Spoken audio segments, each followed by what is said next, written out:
Su trabajo se ha convertido en la primera investigación que analiza la evolución de la librería más antigua de España. Tenemos en esta noche de jueves en 8 Magazine a la creadora de esta grandérrima tesis y también a alguien que va a representar a esa librería más antigua de España. Muy buenas noches, Pilar. Muy buenas noches. Muy buenas noches, Sol. Buenas noches. Buenas noches a las dos. Gracias. Un libro que pesa, que además tiene una contraportada preciosa, colección Papamoscas, y que supone 12 años de investigación, ¿no? Sí. ¿Comienzas la investigación de la librería en qué año? Yo hice los estudios de tercer ciclo en la Universidad de Burgos y al acabar esos estudios hay que presentar una pequeña investigación y con mi profesor Pablo Celada estuvimos viendo sobre qué y coincidíamos los dos en que las editoriales que vivieron entre siglos, a finales de 1800 y pico, pues fueron pioneras en el campo educativo, fueron muy importantes para la educación en España en esos siglos en los que comenzaba la educación, una educación obligatoria. Entonces decidimos mirar qué editorial. Burgos, desde luego, tenía la editorial Hijos de Santiago Rodríguez, que había comenzado en 1850 y que hasta entonces nadie había investigado. Y empecé a hacer esa primera investigación en el 2004, donde presenté un pequeño proyecto de investigación donde hablaba del fundador, Santiago Rodríguez Alonso, perfil de un impresor con proyección editorial. Ahí ya recabé pues las primeras dudas, preguntas sobre la editorial, vi la importancia que había supuesto esa pequeña imprenta y librería que comenzó Santiago Rodríguez para ser después editorial, vi la importancia que había sido para la educación en España y que además había surgido de un contexto que además era difícil porque principalmente las editoriales estaban en Madrid y Barcelona. Sin embargo, la editorial Hijos Santiago Rodríguez estuvo en un largo tiempo, fijaros que prácticamente terminó en 1989. Y comenzó en eso. Entonces, educativamente aportó mucho en España, en la configuración del entramado escolar, la pedagogía, las prácticas, todo, pues empecé. Y después también, más adelante, en un coloquio que estuve en Berlanga de Duero, donde allí se reunieron los primeros editores escolares. Sí. Hernando, que comenzó en 1828, y Calleja, en 1874. ¿Tienes más cuento qué? Efectivamente. Allí, grandes investigadores que habían analizado estas editoriales, francés Jean-François Botrel, que hizo la investigación sobre Hernando, y profesores de la Universidad Complutense de Madrid que habían hecho sobre Calleja, Julio Ruiz Berrio, Carmen Convenal, Miriam Carreño, habían investigado sobre esas editoriales. De Santiago Rodríguez, hijos de Santiago Rodríguez, no había nadie. Sol, ya era hora, ¿no? Sí, ¿Cómo recibisteis la noticia? ¿Cómo te enteraste que iban a hacer una tesis? Pues con muchísima ilusión y con muchos nervios, y cada vez que conseguía algo Pilar y nos lo iba transmitiendo poco a poco, pues nos encantaba poder oírlo. ¿Qué es lo que más te sorprendió en un principio, no? Ella descubrió cosas que vosotros desconocíais. La única persona dentro de mi familia que sabía algo más que los demás, pues bueno, sabía y había contado, pero era muy poca cosa. Entonces casi todo lo que nos contó Pilar fue toda una novedad. Sí. Y para nosotros pues fue una gran impresión empezar a conocer. Casi redescubrirle, ¿no? Descubrirle entero, más bien, porque no sabíamos ni de dónde venía, ni cómo se llamaba su mujer, ni sus hijos. O sea... ¿Ha supuesto algo para ti a nivel, imagino, que laboral? Tú estás allí en la librería, pero ha supuesto mucho a nivel personal. Pues supone un gran reto, porque como no superemos a Santiago o a Mariano, pues es un poco decepcionante. Ya.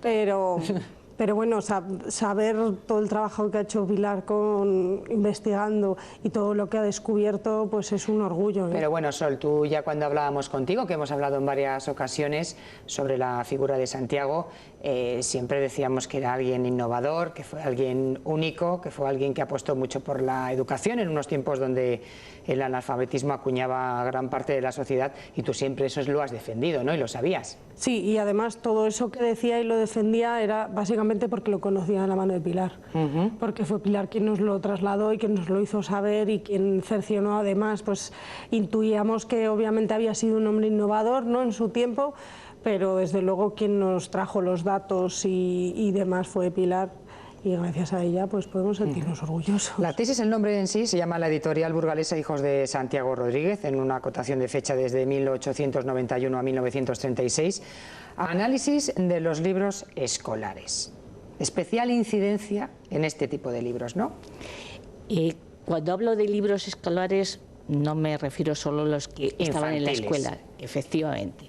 He analizado dos cosas muy importantes que son, por un lado, las bibliotecas, llamadas Bibliotecas Rodríguez, de su propio apellido, que llegó a hacer 18 bibliotecas, como hoy en día puede ser pues una editorial que después tiene varias colecciones. Pues así, en la editorial había 18 bibliotecas, todas con nombres muy adecuados para la edad infantil. Biblioteca Oro, Biblioteca Ideal, Biblioteca Paz, distintos nombres. Y eran pues cuentos, abarcan 18 bibliotecas en 45 años, que es lo que yo abarco. Sí. Hay dos periodos fundamentales. Quiero decir que no son los mismos los cuentos que se empiezan a publicar al principio, en 1894, que son los que después, en 1820 y 30, cuando cambia la estética, todo. Hay una transformación, hay una ¿no? transformación. Hay como dos épocas dentro de las bibliotecas. Pero una cosa permanece, por ejemplo, la unión con el magisterio, es decir, todos los autores y escritores, gran parte de ellos son maestros o relacionados con la enseñanza. El mundo de la educación. Efectivamente.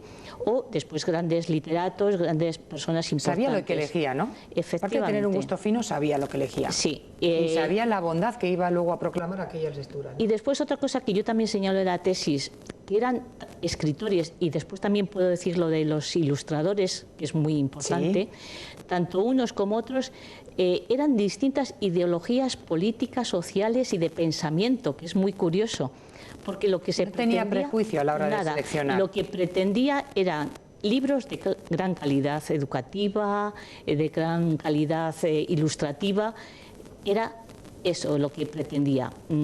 Después yo creo que se rompe en la época cuando empieza en 1936, se rompe ese tipo de, bueno, pues de ideas amplias.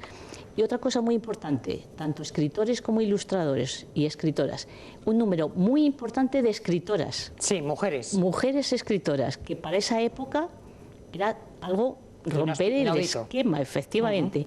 Y también de distintas ideologías y pensamientos. Buscaban que la mujer tuviese un puesto diferente al que tenía. Y lo reflejaban en sus obras, de forma directa o indirecta, lo reflejaban en todas sus obras. Eran personas, yo creo, con una gran visión en el mundo pues de la educación, del quehacer escolar, de la evolución social. Eran unos adelantados a su época un poquito, efectivamente, ¿no? Fíjate que las bibliotecas, cada una que te digo yo con su nombre, tiene incluso un logotipo.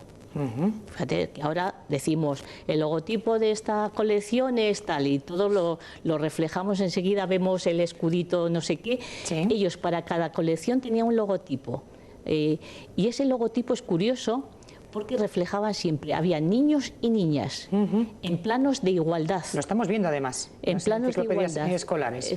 Las enciclopedias escolares ya son de finales del 1930, pero incluso lo que se edita en 1890, 90 y tantos, también tiene esos estereotipos de igualdad de los niños y de las niñas frente a la lectura y a la educación.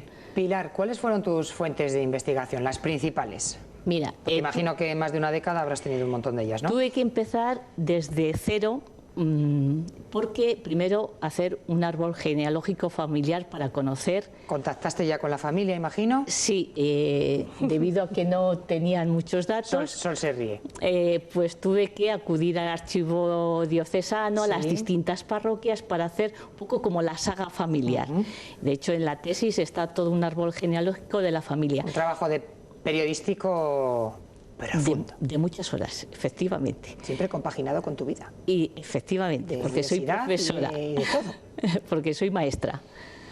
Y bueno, después tuve que seguir investigando en todos los archivos de Burgos, en el archivo histórico de Burgos, en el archivo municipal, en la Cámara de Comercio de Burgos, en el archivo de la Diputación de Burgos, en Segovia, porque también los antepasados estuvieron en Segovia. En Isar, de donde procede toda la familia Rodríguez, procede del pueblecito de Isar, cerca de Burgos. Allí también tienen ¿De documentación. eso te enteraste cuando te lo contó Pilar? Sí. Bueno, es que esto es muchos años atrás, normal Sí. también. Y después bibliotecas, pues muchísimas bibliotecas. Ir viendo los tantos libros. de Burgos como de otros, de Castilla y León, de otros sitios donde tienen pues algunos libros inéditos, porque también en la tesis tengo una catalogación de libros, es decir, he catalogado más de 500 libros y les he situado dónde se encuentran esos libros para posibles, para completar y para seguir después estudiándolo y completando esa catalogación de libros. ¿Algún libro, alguna existencia de algún libro que desconocíais, que imagino también Pilar os haya informado, ¿no? Uf, muchísimos. Muchísimos. Muchísimos, muchísimos. Muchísimos. Hay muchísimos libros que todavía no se han encontrado. De hecho, es curioso porque yo he consultado la forma de propagar, de propaganda. Anteriormente eran los famosos catálogos editoriales que enviaban a maestros, a los editores, a librerías, pero tanto de España como de Hispanoamérica, donde comerciaban, tenían comercio muy importante. En esos catálogos hay muchos libros que realmente todavía no han aparecido y que pues ahí hay una labor para seguir investigando y buscando. Pilar, con todo esto que cuentas, te tuviste que poner una fecha límite y decir, bueno, hasta aquí. Sí. Porque si no, esto es un seguir. La tesis está hecha. Sí. Tesis presentada estupendamente, pero Sí. en tus momentos libres sigues buscando algún libro más. Lógicamente hay muchísimas líneas todavía por completar ahí. Hay muchas investigaciones. Lo que te he dicho de los ilustradores, pues ese es un campo que falta por hacer, porque los ilustradores en esta editorial fueron muy importantes. Lo que pasa que debido después un poco a que algunos tenían una militancia socialista y republicana, Sí. algunos fueron después olvidados. Por ejemplo, yo aquí te digo, en esta portada es de un libro que se titula Colección Papamoscas y cuyo autor fue Pedro Antequera Azpiri, que hizo muchos libros y fue ilustrador de una época muy importante de Mariano Rodríguez y fue un gran olvidado por su pertenencia republicana. Pilar, ¿para cuánto daría esto? Pero no tenemos más tiempo. Daría para hablar y hablar y hablar. Presentación de esta estupenda tesis, la editorial burgalesa Hijos de Santiago Rodríguez, desde 1891 a 1936. Análisis de los libros escolares. Sol, también te agradecemos a ti un montón que has venido acompañando a Pilar, que ha sido esa gran descubridora también a nivel personal de todo lo que pasó en tu tiempo anterior, ¿no? con ellos y poder ir descubriendo partes que también pues ahora puedes ver reflejadas en ti. Nico, si puedo añadir un poco, 20 segundos. Que me gustaría que para Burgos también fuese un lugar donde se pudiese hacer una especie de memoria histórica de esta gran figura y de este de los personajes y de la editorial a nivel de educación, de la universidad, de la ciudad o de lo que sea. Reivindicación hecha por Pilar, que es la autora de esta grandísima tesis. Mil gracias a las dos.